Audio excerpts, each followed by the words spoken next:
नमस्कार, बहुत स्वागत है आप सभी का हमारी खास पेशकश में 2025 के सियासी सितारे। मैं हूं आपके साथ शीनम शर्मा। 2025 नव वर्ष की आपको बहुत शुभकामनाएं।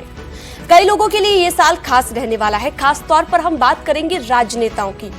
कुछ लोगों को इस साल तरक्की मिलने वाली है, कार्यक्षेत्र में सफलता मिलने वाली है, तो कई लोगों को चुनौतियों का भी सामना करना पड़ेगा, क्योंकि साल 2025 ग्रह गोचर के माध्यम से बहुत महत्वपूर्ण रहेगा। सियासी दिग्गजों के लिए 2025 कैसा रहेगा, इस शो में हम आपको बताएंगे। और 2025 में सियासी नेताओं को कौन सी चुनौतियों से निपटना पड़ेगा, ये भी आपको बताएंगे। और साथ ही देश के सियासी दिग्गजों के लिए कैसी उनकी किस्मत रहेगी, 2025 में कितनी बड़ी कामयाबी उन्हें मिलेगी, किसे परेशानियों का सामना करना पड़ेगा, सियासी नेताओं के लिए कैसा रहेगा साल 2025। जानने के लिए हमारे साथ स्टूडियो में इस वक्त 3 खास मेहमान जुड़ चुके हैं। वान्या आर्य जी हमारे साथ मौजूद हैं, अंक शास्त्र के तरीके से हमें बताएंगी कि उस दृष्टि से कैसा रहने वाला है सियासी नेताओं का ये साल। हमारे साथ राज मिश्रा जी हैं, ज्योतिषाचार्य। बहुत स्वागत है आपका राज मिश्रा जी न्यूज़ 18 पर। हमारे साथ राकेश चतुर्वेदी जी भी जुड़े रहेंगे और वो भी हमें बताएंगे कि ज्योतिष के हिसाब से राजनेताओं के लिए ये साल कैसा रहेगा। तो आइए शो की शुरुआत करते हैं और सबसे पहले सियासी दिग्गजों का किस्मत कनेक्शन हम जानेंगे पीएम मोदी को लेकर। प्रधानमंत्री नरेंद्र मोदी के लिए कैसा रहेगा ये साल? सबसे पहले मेरा सवाल आपसे राज मिश्रा जी।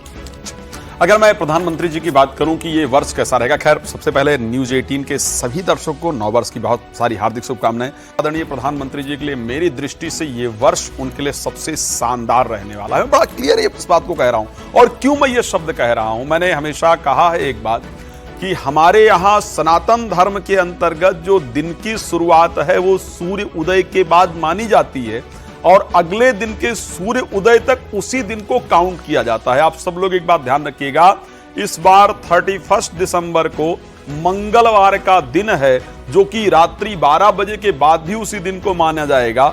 1 तारीख जब सूर्य उदय होगा उसके बाद बुधवार को काउंट किया जाएगा।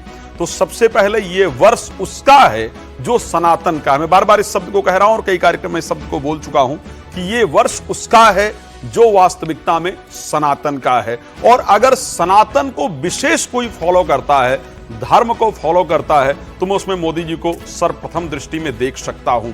हाँ, और एक सबसे इंपॉर्टेंट चीज है, मैं क्यों ये शब्द और कह रहा हूं उनके लिए बेहतर होगा, क्योंकि मोदी जी का जन्म लग्न भी वृश्चिक है और राशि भी उनकी वृश्चिक है। पंच महापुरुष योगों में से एक रोचक नामक योग प्रधानमंत्री जी की कुंडली के अंतर्गत विद्यमान है। और दूसरी इंपॉर्टेंट चीज क्या है, इस टाइम दशा भी उनकी मंगल की ही चल रही है, जो कि सबसे बेहतरीन प्लैनेट है उनकी कुंडली के लिए।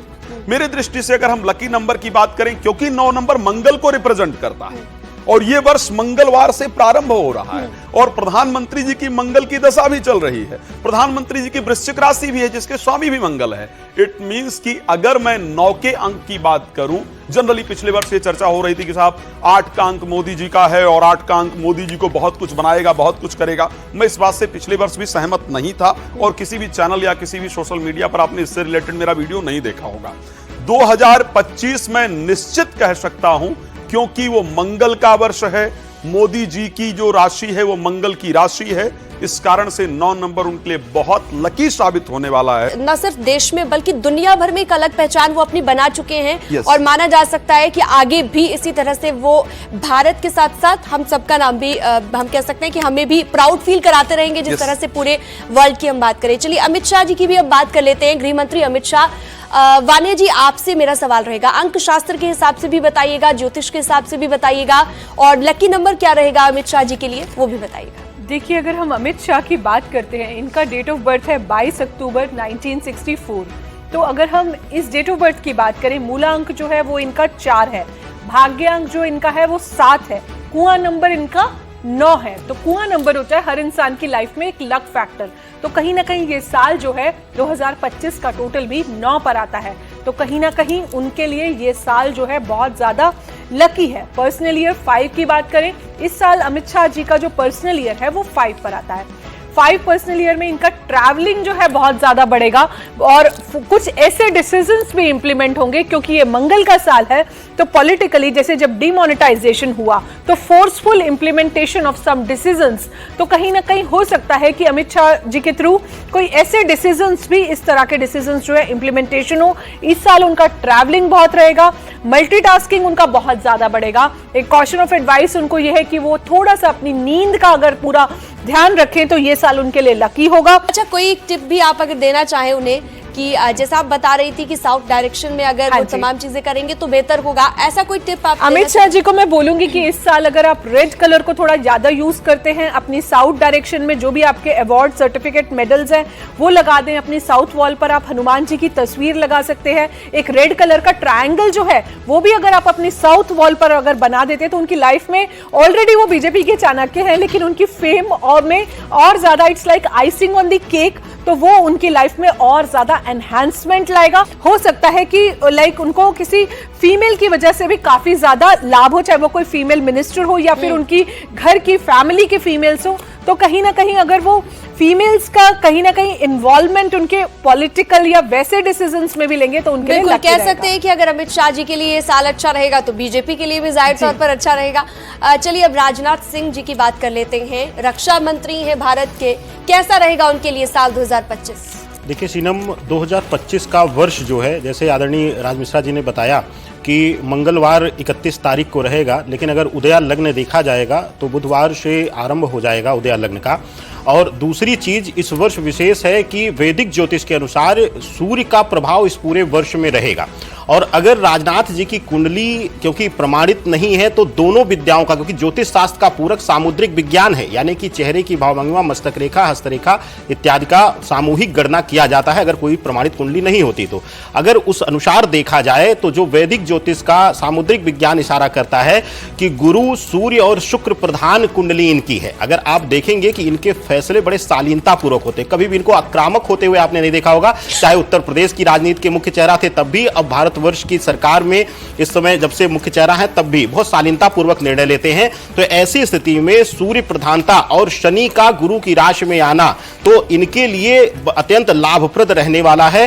राजनाथ सिंह के लिए इस वर्ष जो सूर्य बुध का जो प्रभाव है इस वर्ष इनके प्रभाव में वृद्धि करेगा, इनसे बड़े फैसले करवाएगा और शालीनता पूर्वक बड़े फैसले लेंगे। थोड़ा सा हेल्थ इश्यूज रहेंगे और बाकी ओवरऑल उनके लिए ये साल अच्छा रहने वाला है। और चलिए अब कांग्रेस पार्टी की भी बात कर लेते हैं। राज मिश्रा जी, आपसे मेरा अगला सवाल रहेगा, कांग्रेस पार्टी की नेता सोनिया गांधी, उनके लिए कैसा रहेगा साल 2025? अगर हम सोनिया गांधी जी को लेकर के देखते हैं कि सोनिया गांधी जी का कर्क लग्न के अंतर्गत जन्म हुआ है और अगर उनके और कर्क राशि वालों को तो कहते हैं बहुत ज्यादा स्ट्रगल करना पड़ता है। उनकी कर्क राशि नहीं है। खैर, सोनिया गांधी जी ने स्ट्रगल किया है, इसमें कोई दो राय नहीं है, लेकिन कर्क लग्न के अंतर्गत जन्म हुआ है और मिथुन राशि के अंतर्गत जन्म हुआ। अगर मैं वर्ष के प्रारंभ को लेकर के सोनिया गांधी जी को बात करूं ना, कि वर्ष के प्रारंभ जो रहेगा वहां पर, क्योंकि बृहस्पति गोचर करने वाले हैं आपके 12th हाउस के अंतर्गत वृष राशि में, 18 मई को बृहस्पति परिवर्तन करके आगे जाएंगे। और उसके साथ अगर मिथुन के लिए मैं देखता हूं वो वहां पर रहेंगे। मिथुन राशि के लिए जो शनि की भी पोजीशन रहेगी वो बहुत बेहतरीन नहीं रहने वाली है। तो जो वर्ष का स्टार्टिंग टाइम रहेगा बिफोर मई, वो सोनिया गांधी जी के लिए बहुत सारे तनाव को देने वाला होगा, बहुत कुछ हैंडल करने की आवश्यकता होगी। एक बात ध्यान रखिएगा, राहुल गांधी जी पार्टी लीड जरूर कर रहे हैं, खड़गे साहब अध्यक्ष जरूर हैं, इसमें कोई दो राय नहीं है, लेकिन अगर एक्चुअल पार्टी पर अभी भी लोगों का अगर भरोसा तो सोनिया गांधी जी पर, ठीक है। उस परिस्थिति के अंतर्गत बृहस्पति का 12th हाउस में जाकर के गोचर करना, वर्ष प्रारंभ के अंतर्गत वृष राशि के अंतर्गत गोचर करना उनके लिए बहुत बेहतरीन नहीं होगा।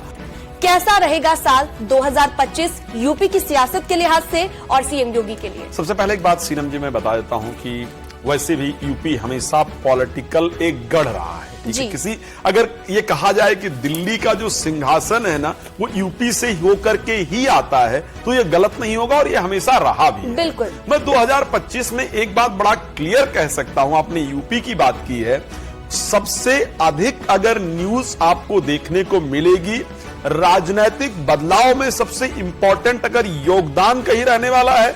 इवन मैं एक बात और कह रहा हूं, बड़ा क्लियरिटी के साथ कह रहा हूं, जो एस्ट्रोलॉजिकल पॉइंट्स कह रहे हैं उस पर बता रहा हूं ये बात।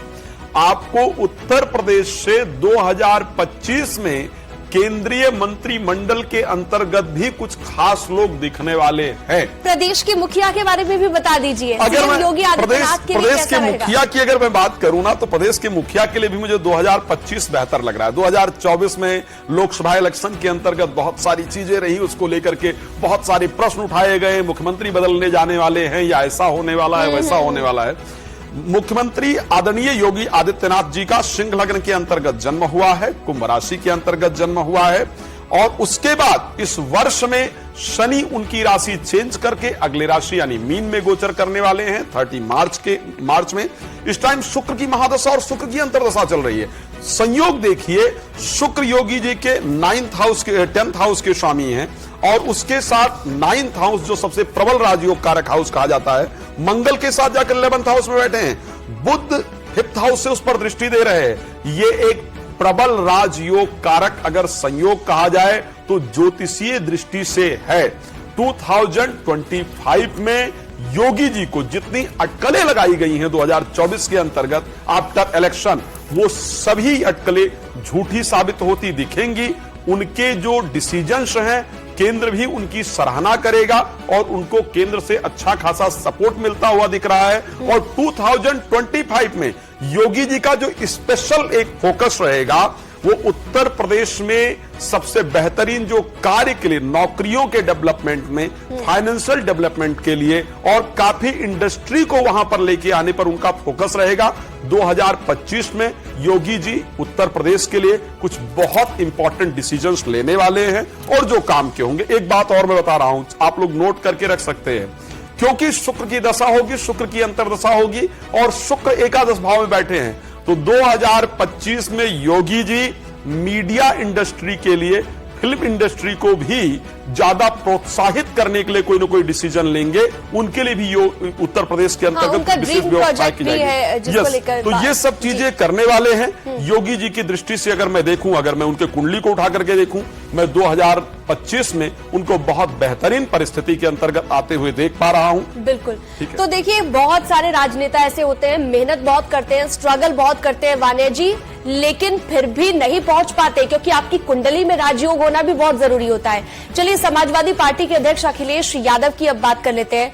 उनके लिए साल 2025 कैसा रहेगा वानिया जी? देखिए शीनम जी, अगर हम अखिलेश यादव जी की कुंडली की बात करते हैं तो 1 जुलाई 1973 ओवरऑल देखिए, मूलांक 1 है, भाग्यांक 1 है, कुआं नंबर 9 है, लेकिन पर्सनल ईयर जो है इस साल 8 है।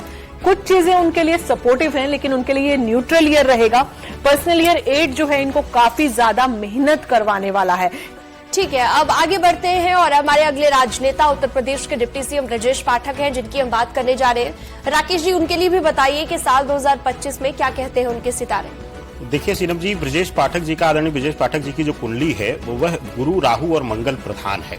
यही एक कारण है कि चाहे इनके छात्र जीवन से लेकर के आज तक के जीवन में जो इनका आक्रामक रुख रहा है, जैसा कि आप सबने देखा होगा कि आकस्मिक रूप से अस्पतालों में चले जाना, वहां पर साफ सफाई करना, तो इनका क्रोध ऐसा नहीं कि दूसरे को प्रताड़ित करके वह दूसरों को सीख देने में विश्वास करते हैं, इसीलिए गुरु प्रधान कुंडली है। तो ऐसी अवस्था में 2025 वर्ष का अगर अध्ययन किया जाए तो गुरु जो है मिथुन राशि में गोचर करेगा।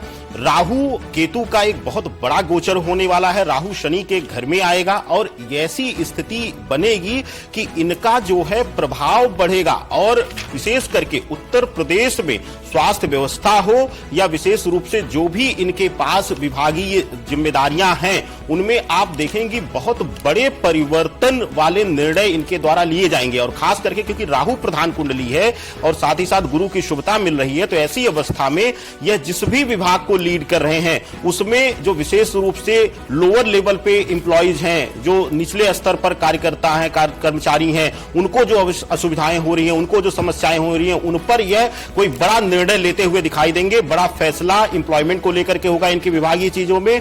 और 2025 वर्ष के मध्य बीतने के बाद यानी मई जून बीतने के बाद आप देखेंगे कि इनका जो रुख है, इनका जो रवैया है और आक्रामक हो जाएगा। अब बात कर लेते हैं कांग्रेस सांसद राहुल गांधी की हर बार इन्हें लेकर प्रेडिक्शंस की जाती हैं अलग अलग तरह की। राज मिश्रा जी, इस बार क्या प्रेडिक्शन करना चाहेंगे आप 2025 को लेकर? मैं एक बार सीनम जी बड़ा स्पष्ट कहूंगा राहुल गांधी जी को लेकर के कि जो वर्तमान खैर उनके साथ हमेशा एक ऐसी परिस्थिति रही, कुछ न कुछ विवाद जुड़ ही जाता है। कुछ दिन पहले वो लोकसभा के अंतर्गत धक्का मुक्की को लेकर के विवाद जुड़ गया, ऐसे बहुत सारे विवाद होते रहते हैं। बहुत दिन बाद ऐसा हुआ है राहुल गांधी जी के साथ। करीब मैं मंगल की अगर बात करूंगा, मंगल इनकी कुंडली के लिए मार्केश के रूप में काम कर रहे थे, मार्केश प्लैनेट थे, राशि स्वामी भी खैर हैं, लेकिन इस बार वो अपना जो मंगल की दशा उनकी है मार्केश की, वो चेंज हुई है। राहु की महादशा राहुल गांधी जी के ऊपर 2025 में पूरी रहने वाली है। अब एक बड़ा इंपॉर्टेंट विषय है राहुल गांधी जी को लेकर के, 2025 में 18 वर्ष के बाद राहु वहां गोचर करने जा रहे जहां राहुल गांधी जी की कुंडली में बैठे हुए हैं। ये बड़ा डिफरेंट है, 10th हाउस के अंतर्गत बैठे हैं और 10th हाउस में ही गोचर करने जा रहे हैं। दो तीन चीजें नोट करा रहा हूं, प्लीज इसको नोट कर लीजिएगा, ध्यान रखिएगा। मार्च के बाद 14th ऑफ मार्च को राहु जाएंगे कुंभ राशि के अंतर्गत। उसके बाद आप देखेंगे राहुल गांधी जी को जनरली या तो आप सफाई करते हुए देखेंगे या आप मैकेनिक इत्यादि, पिछले भी 2024 में भी उन्होंने इस प्रकार के काम किए थे, कुछ जाकर के मोटरसाइकिल वगैरह ठीक कर रहे थे। 2025 के अंदर भी उनको जनरली गाड़ियों को ठीक करते हुए, ऑटो इत्यादि वालों से बात करते हुए और उसके साथ खेतों में कार्य इत्यादि करते हुए और साथ में नाले इत्यादि की सफाई में भी जाते हुए देख पाएंगे। बड़ा क्लियर कह रहा हूं, जो मंगल की महादशा खत्म हुई है ना, पहले की अपेक्षा आप 2025 में राहुल जी की छवि को आगे बढ़ता हुआ देख पाएंगे, ध्यान रखिएगा। चलिए इस पर हम देखेंगे कि क्या कुछ रहता है उनके लिए 2025 में। अब प्रियंका गांधी की भी बात कर लेते हैं, कांग्रेस की सांसद है। वानिया जी क्या कहेंगे उनके बारे में 2025 को लेकर? प्रियंका गांधी की अगर हम बात करते हैं तो मूलांक 3 है, भाग्यांक 5 है, पर्सनल ईयर 4 है, हुआ नंबर 5 है, करंट एज जो है 52 है, एज का टोटल जो है कहीं ना कहीं 7 पर आता है। तो ये साल जो है मुझे ऐसा लगता है कि जो उनकी पार्टी के नॉर्मल वर्क है वो उसी में ही आगे बढ़ती रहेंगी। इनफैक्ट उसी में ही वो रिसर्चेस करेंगी कि क्या कुछ वो नया अपनी पार्टी में जो है इम्प्लीमेंट कर सकते हैं। इंट्यूशन जो है इस साल उनकी काफी स्ट्रांग होगी, चीजों की तह में घुसेंगी, क्योंकि कहीं ना कहीं जो है उनका टोटल जो है इस टाइम जो इनकी करंट एज का वो 7 पर आ रहा है, तो चीजों के इन डेप्थ ये जाएंगी। पर्सनल ईयर 4 है तो कहीं ना कहीं ऑसिलेशन रहेगा, अप एंड डाउन रहेगा, मेहनत बहुत कराएगा इनसे, बट कहीं ना कहीं चीजों में इनको कंफ्यूजन्स भी होंगी, थोड़ा सा इमोशनल होके भी जो है इस साल ये डिसीजंस लेंगे। ठीक है, बसपा सुप्रीमो मायावती की अब बात कर लेते हैं। राकेश जी इस पर हमें बताएंगे कि उनके लिए क्या कहते हैं सितारे 2025 के। देखिए सीनम जी, मायावती जी के लिए अगर देखा जाए तो उनके पंचम भाव में राहु मंगल शनि विराजमान है और चंद्र बुध जो है सप्तम भाव में है।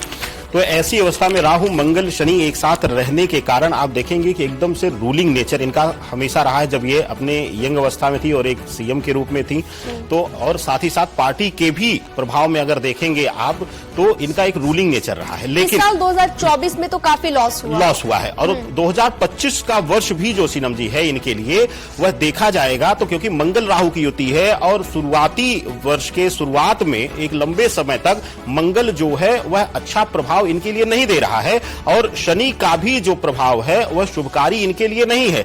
और साथ ही साथ शनि जब गोचर कर जाएगा तो वहां भी इनके लिए पीड़ा मिलने वाली सबसे बड़ी दिक्कत इनको आने वाली है 2 विषयों पर। पहला, इनके शारीरिक स्वास्थ्य पीड़ा के लिए कोई सर्जरी इत्यादि की नौबत आना, शारीरिक पीड़ा मिलना, रोगों से घिरे हुए रहना। दूसरा, किसी पुराने कानूनी वाद विवाद में भी यानी कि कुछ कानूनी दावपेच में भी इनकी मुसीबतें बढ़ती हुई दिखाई दे रही हैं। बिल्कुल संभल कर रहना होगा इन्हें 2025 में, ऐसा आपका कहना है। आजाद समाज पार्टी के राष्ट्रीय अध्यक्ष और सांसद चंद्रशेखर रावण जी की अब बात कर लेते हैं। इस पर राज मिश्रा जी आप बताइए कि इनके लिए क्या कुछ अलग रहेगा और इनकी कितनी अहमियत उत्तर प्रदेश की सियासत में बढ़ने वाली है। चंद्रशेखर रावण जी का जो डेट ऑफ बर्थ मुझे 1986 का प्राप्त हुआ है, 3 दिसंबर का। वृश्चिक लग्न के अंतर्गत जन्म होता है और जो जन्म की राशि है वह धनु है। इस कुंडली के अंतर्गत एक बड़ा इंपॉर्टेंट पार्ट है। चंद्रशेखर रावण जी ने जो मायावती का वोट बैंक था मायावती जी का, उसको कैप्चर करने का प्रयास किया। बट मुझे लगता है कि वो दलित नेता के रूप में उभार करके अपने आप को ला नहीं पाए, उस पोजीशन पर पहुंच नहीं पाए। एस्ट्रोलॉजिकली देखा जाए तो आखिर इसका रीजन क्या रहा, क्यों ऐसा हुआ कि जो मायावती जी का इंपॉर्टेंट वोट था, जबकि मायावती जी के वोटर के पास इस टाइम पर और कोई ऑप्शन नहीं बचा है कि वो अब वो कुछ वोटर जो है वो बीजेपी के पास चला गया है। जनरली उसको योगी जी ने और मोदी जी ने अपनी भाषा और अपने कार्यशैली से उसको अपने पास लाने का प्रयास किया, बीजेपी में आया। लेकिन कुछ वोटर अभी भी तलाश रहा है कि मेरे लिए एक्चुअल पार्टी कौन सी है जहां पर मुझे जाना चाहिए। यहां पर चंद्रशेखर रावण जी ने उसका प्रयास किया, सफलता उसमें नहीं प्राप्त हुई। रीजन क्या रहा, शनि और सूर्य का उनकी कुंडली में 16 डिग्री पर सूर्य, 18 डिग्री पर शनि का होना, जो एक पितृदोष का निर्माण करता है, जो आपके मेहनत के अकॉर्डिंग रिजल्ट नहीं दे पाया और किसी न किसी विवाद से आप सदैव गिरते रहे। 2025 में चंद्रमा की महादशा से गुजर रहे होंगे, शुक्र की अंतर्दशा दशा से गुजर रहे होंगे। शुक्र 7th हाउस और 12th हाउस के स्वामी हैं, मार्केश रहने वाले हैं। कुछ बहुत खास 2025 में कर पाए वो नहीं दिखता है, लेकिन हाँ भविष्य में मैं चंद्रशेखर रावण को एक केंद्रीय मंत्री के पोजीशन तक पहुंचते हुए देख रहा हूं। ये मैं यहाँ क्लियर प्रेडिक्ट कर रहा हूं। यानी कि इनका राजनीतिक भविष्य तो बहुत बढ़िया है, लेकिन 2025 में कुछ खास नहीं है। ठीक है, अब ओपी राजभर जी की भी हम बात करेंगे, लेकिन उससे पहले समाजवादी पार्टी के नेता शिवपाल यादव जी की बात कर लेते हैं। उनके बारे में बताइए, क्या कहते हैं उनके 2025 के सितारे? वान्या जी, शिवपाल यादव जी की अगर हम बात करते हैं, जो इंटरनेट के थ्रू हमें कुंडली मिली है वो है, उसके अकॉर्डिंग जो डेट ऑफ बर्थ है वो है 6 अप्रैल 1955। उसके अकॉर्डिंग मूलांक जो है 6 है, भाग्यांक 3 है, कुआं नंबर 9 है, पर्सनल ईयर 1 है, करंट एज जो है इनकी 69 है, एज का टोटल जो है वो कहीं ना कहीं 6 पर आता है। लगन में इनके गुरु बैठे हैं, दशम का सूर्य है, कहीं ना कहीं दशम का जो सूर्य होता है कुंडली में दिग्बली होता है, तो वो फेम जो है वो तो इनको लाइफ में मिलेगी। कहीं ना कहीं इनका पॉलिटिकल करियर अच्छा रहेगा और इस साल हो सकता है कि पर्सनल ईयर 1 है क्योंकि, तो हो सकता है इस साल इनकी पार्टी की कोई नई रिस्पॉन्सिबिलिटी, कोई नया टास्क, कोई नई चीजें जो है, रोल जो है, डेजिग्नेशन चेंज भी इनका हो सकता है, कुछ एडिशनल रिस्पॉन्सिबिलिटीज जो है इनके करियर में ऐड हो सकती है। और यूपी के मंत्री ओपी राजभर जी की हम बात करते हैं। राकेश जी, उनके बारे में थोड़ा बताइए कि 2025 में क्या? देखिए, ओपी राजभर जी के लिए कोई प्रमाणित कुंडली नहीं है, लेकिन क्योंकि ज्योतिष शास्त्र का अंग जो है वह सामुद्रिक विज्ञान और साथ ही साथ वाणी भाव की ऊर्जा इत्यादि का अध्ययन भी वैदिक ज्योतिष का अंग है, तो उस आधार पर जो गणना मेरी निकल कर आती है, इस वर्ष 2025 के वर्ष में जैसे ही शनि ट्रांजिट करेंगे, शनि गोचर करेंगे गुरु की राशि में और राहु और केतु गोचर करेंगे मई में, तो आप देखेंगे कि यह कुछ ऊल जलूल भाषण देते हुए नजर आएंगे, जिसकी वजह से हो सकता है इनके समाज के लोग ही थोड़ा सा इनसे कटते हुए या विरोध में दिखाई दें, लेकिन राजनीतिक रूप से अभी इनकी कुंडली मजबूत है। और आखिरी राजनेता जिनके बारे में हम आपको बताने जा रहे हैं, यूपी सरकार में कैबिनेट मंत्री संजय निषाद जी, उनके लिए 2025 के सितारे कैसे? संजय निषाद जी की लेकर मैं बात करूंगा। 2025 को लेकर के 7 जून 1965 का जन्म है, सिंह लग्न के अंतर्गत जन्म हुआ है और जो जन्म की राशि है इस कुंडली के अंतर्गत वो कन्या है। अगर मैं संजय निषाद जी को लेकर के 2025 देख रहा हूं, शनि की महादशा से और बुध की अंतर्दशा से होंगे, बहुत ज्यादा राजनीतिक इन्वॉल्वमेंट नहीं रखने का प्रयास करेंगे, जो कुछ मिल रहा है उसमें संतुष्ट रहने का प्रयास करेंगे और अपने पारिवारिक लोगों पर बहुत अधिक ध्यान देंगे। इस प्रकार की परिस्थिति है। स्वास्थ्य को लेकर के मुझे संजय निषाद जी का कुछ बहुत बेहतरीन परिस्थिति नहीं दिख रही। चलिए, हम इस बात को बिल्कुल ध्यान रखेंगे। बहुत शुक्रिया आप सभी का जुड़ने के लिए न्यूज़ 18 के साथ। तो सियासी दिग्गजों का किस्मत कनेक्शन कैसा रहेगा, किस नेता की किस्मत चमकेगी, वो हमने आपको बताया। 2025 में नेताजी के सितारे क्या कहते हैं, 2025 में किन नेताओं के सामने चुनौतियां होंगी, इन सभी सवालों के जवाब आपको इस कार्यक्रम में मिल गए होंगे। फिलहाल हमारी इस खास पेशकश में इतना ही। आप बने रहिए न्यूज़ 18 के साथ। हमें दीजिए इजाजत। नमस्कार।